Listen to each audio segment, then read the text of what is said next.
સંતાતો કે આજ થઈ ગયો એટલો મોટો કે મંદિરમાં નથી સમાતો. પ્રધાન, મારા ઓફિસે હું બેઠો હું ને 12 વાગે ને ત્યાં મારી માં હાથમાં ગેડીઓ લઈને આવે કે બેટા 12 વાગે હાલ ભોજન ત્યાર બેટા ક્યાં સુધી? આ બેટા તે સવારનું કઈ ખાધું નથી, આ બેટા તું ખાઈ લે. બેટા પ્રભા હાલ પ્રેમથી ભોજન કરી લે. આજે જે મને પ્રેમથી જે ભોજન કરાવનારી આજે મારી માં નથી ને એનું મને દુઃખ છે. આજે મને એનું બીજું કઈ તકલીફ, મને બસ મારો માનો પ્રેમ.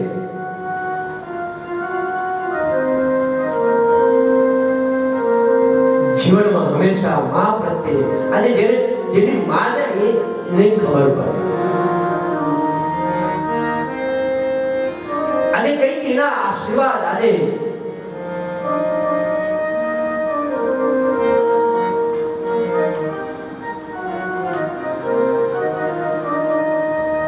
નૈનાબેન એમ થયું કે ભાગવત કથા કરાવે. અમારો પહેલો અમે ભેગા થયા ક્યાં થાય તમને ખબર? વકીલ સાહેબના મમ્મી એક્સપાયર થયા. નૈનાબેનના મમ્મી. એ વખતે હું ત્યાં 3 દિવસ સુધી ભગવદ ગીતા વાંચવા માટે જતો અને ગીતા વાંચતા ને એ ત્રીજા દિવસે નૈનાબેને એમ કહ્યું કે બધી ચર્ચા કરી કે અમારે પણ કથા કેવી છે, મારે પણ કથા કરાવવી છે. મહારાજ શાસ્ત્રીજી કઈ રીતે કથા હોય, શું હોય?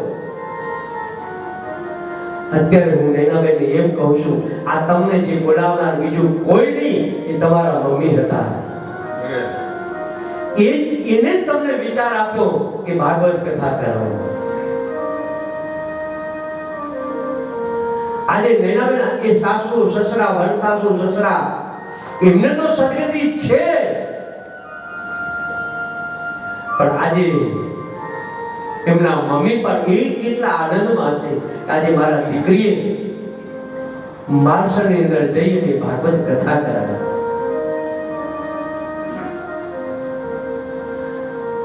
કઈક એ માનવ પુણ્ય છે. પણ લોકો જીવતા હોય ત્યારે ચૂપ કરે, મર્યા પછી ધૂપ કરે કે નહીં, માની સેવા કરવી જોઈએ. કળિયુગનો પ્રભાવ તો જો, એક માં 5 દીકરાને મોટા કરે પણ એ 5 દીકરા વાળા પાડે કે 2 મહિના તારે ત્યાં, 2 મહિના મારે ત્યાં. એમાં જ્યારે 31 તારીખ આવતી છે ત્યારે માની કેવી હાલત થતી છે.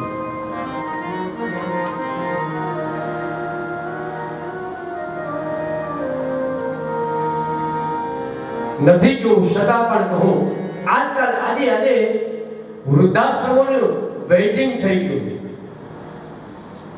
અને એ વૃદ્ધાશ્રમમાં જઈને તમે પૂછો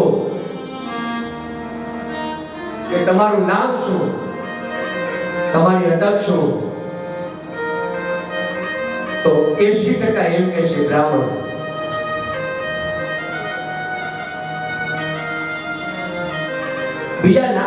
બીજા કોઈ જ્ઞાતિના વૃદ્ધાશ્રમ બહુ ઓછા છે. આજે આપણે એક માને રાખી શકતા નથી. એ માએ જે આપણા માટે ખાટું તીખું તળેલું બધાનો ત્યાગ કર્યો હોય, પોતે ભૂખી રહીને મોટા કર્યા હોય,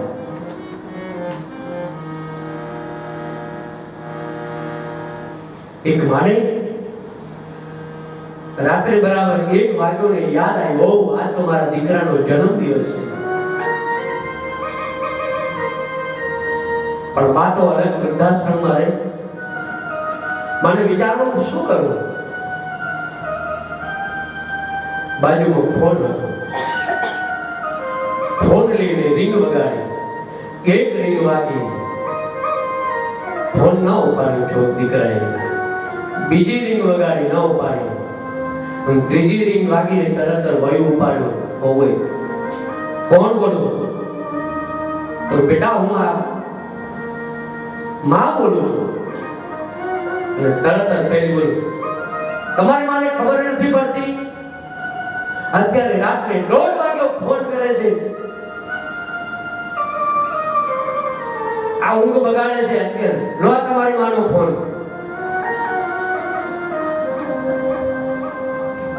આમ લાળ સાંભળ્યું તો માના હાથમાંથી રિસીવર નીચે પડી ગયો. હાલો હાલ સામે જ બોલે, માં તને ખબર નથી પડતી? અત્યારે રાત્રે 1:30 વાગે ઊંઘ બગાડે છે. ધીમે ધીમે રીંગ વાય, હાથમાં રિસીવર લીધું, ફોન લીધો. બેટા શું બેટા બેટા અત્યારે કરે છે? અત્યારે ફોન કર. બેટા સાવ બેટા મેં તને એટલે ફોન કર્યો બેટા, તારી ઊંઘ બગડી ને. બેટા આજે તારો જન્મ દિવસ. માં જન્મ દિવસ હતો, તારે કાલે સવારે ફોન કરવો હતો. બેટા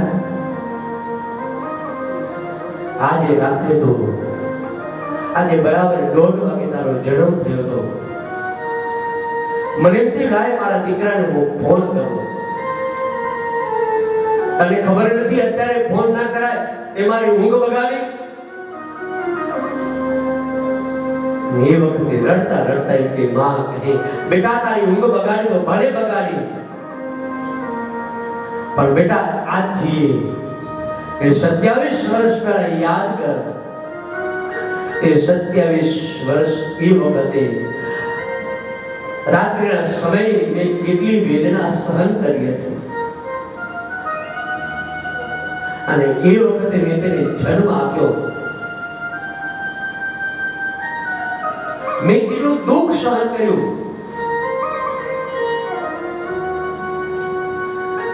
કહેવાનો મતલબ કે જે દુઃખ સહન કરી અને પુત્રને જન્મ આપે એ માનો ક્યારે તિરસ્કાર ન કરે. વર્ષે ઘડી ગવ્યો આદરીલો, આ માનો તે પ્રેમ મારે માસજો. જનની જોડ સખી નહીં જડલો, જનની જોડ સખી નહીં જડલો. આ ગંગાના નીર તો વધે ઘટે દિલો, સરખો સમાયો હેનો એણ જોલા, જોડ સખી નહીં જડલો. અને એટલું જ નહીં, એકલા નૈનાબેનની માએ આજ્ઞા નથી કરી કે તું કથા કરાવ. તને વિચાર, નૈનાબેનના શરીર નહીં પણ સાહેબે પણ મને એમ કહ્યું હતું કે શાસ્ત્રીજી મારે કંઈક બા પાછળ કંઈક કરવું છે, અને તમે કહેશો એ આપણે કરીશું. તમે હજી 2-3 દિવસની વાત છે, જ્યારે 12માની ક્રિયા હોય એ દિવસે તમે કંઈક મને કહેજો બા પાછળ શું કરવું જોઈએ. અને એ 12માના દિવસે જ્યારે મળ્યા ત્યારે એ શાસ્ત્રીજી શું તમે વિચાર, શું તમને આમ કઈ એવું થયું કે આજે શું બાની પાછળ કરવો જોઈએ? ત્યારે મેં એમને કીધું કે બાની પાછળ સોડા ભાગવત વિદ્યાપીઠના ઋષિકુમારોને જમાડો. એ વખતે સાહેબ એ વખતે ચહેરો મેં જોયો. ત્યારે એમને એ કીધું કે બાએ પણ આવો સંકલ્પ કર્યો હતો કે વિદ્યાર્થીઓને જમાડવા, કે અમે એક વખત જમાડવા પણ ગયા હતા. આ સત્ય કહાની કહું છું ઉદ્યોગ સાહેબ, કે અમે જમાડવા ગયા હતા પણ એ વખતે અમને ન મેળવ્યા, કારણ કે વધારે વિદ્યાર્થીઓ નામ તે બધું, ને પછી અમે કે વૃદ્ધાશ્રમમાં સાહેબ કે વૃદ્ધાશ્રમમાં જવું. પણ બાએ કીધું હતું કે બેટા એક દિવસ તું વિદ્યાપીઠમાં જવાડજે, અને એ જેનો સંકલ્પ અને ઋષિકુમારો જમાડ્યા. પછી બેનને પણ એમને પણ વિદ્યાપીઠના વિદ્યાર્થીઓને એટલે મને કે મારા શાસ્ત્રીજી બીજું શું? મેં કીધું મને એવું લાગે છે કે એક બાની પાસે પાટલા પારે તો નાની કથા, આપણે મોટી વિશાળથી કથા નહીં પણ નાની કથા એ કરાય. તો કે હા બાની એ પણ ઈચ્છા હતી. બસ આ સંકલ્પ આપણે નથી બોલતા હોતા, એ આપણને એ સ્વયં એ શક્તિ એ માં બોલાવતો.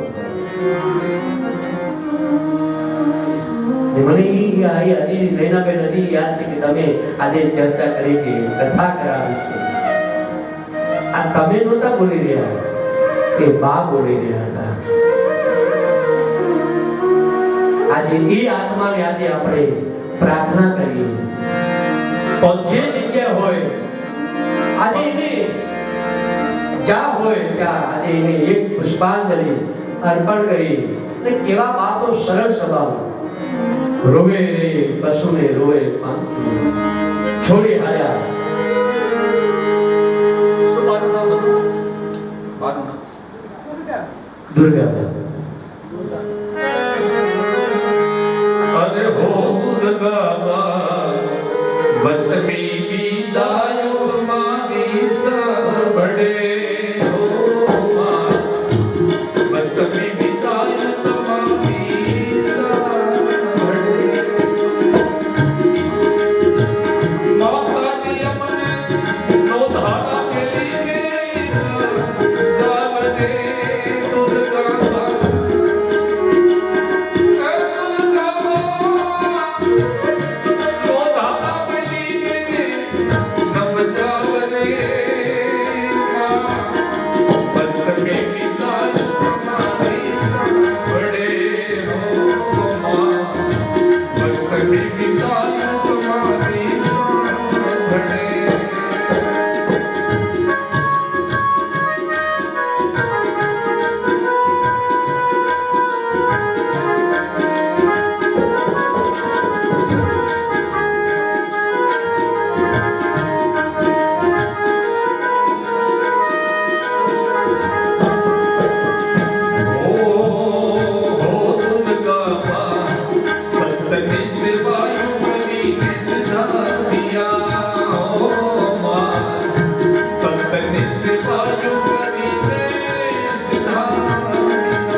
હરે રે મન કડવી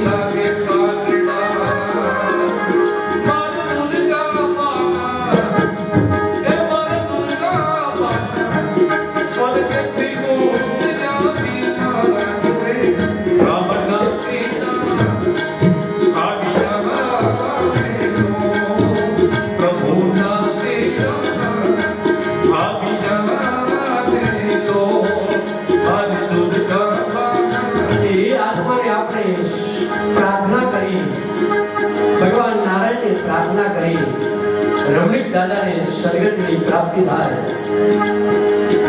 એ આપણા દિલીપભાઈ એ આત્માને પણ સદગતિની પ્રાપ્તિ થાય, સ્વર્ગસ્થ પ્રતિભા કઈ પણ એ આત્માને સદગતિની પ્રાપ્તિ થાય. પ્રાર્થના કરી આપણે. અરે હો માં રોજા કે પશુને રોજા પીડા હો માણી, રોજા કે પશુને રોજા પીડા,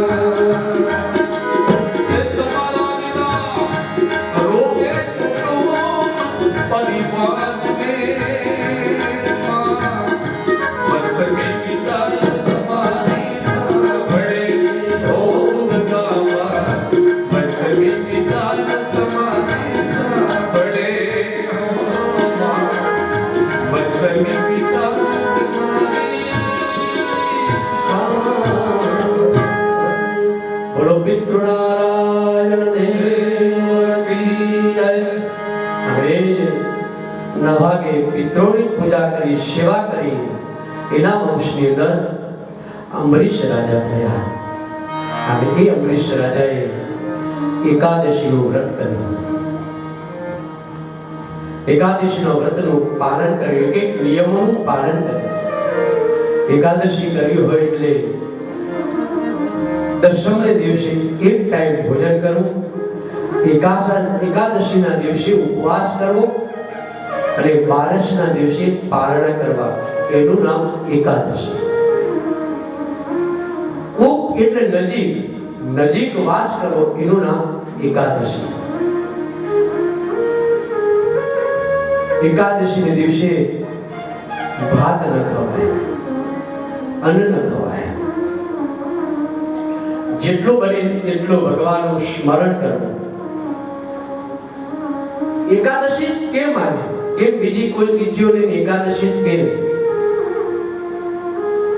નો મહિમા એકાદશી એટલા માટે, 5 કર્મેન્દ્રિયને 5 જ્ઞાનેન્દ્રિયને 11મું મન એ પરમાત્મામાં સમર્પિત કરવું, એનું નામ છે એકાદશી. આયુર્વેદિક તમને પ્રમાણે કહું તો તમે 14 દિવસ સુધી તમે ભોજન કરો અને 1 દિવસ તમે ભોજન ન કરો ને એટલે તમારું પેટ પણ સાફ થઈ જાય. પણ આપણે તો દિવાળીને શરમ આવે એવી આપણે એકાદશી કરી, એનું નામ એકાદશી નહીં.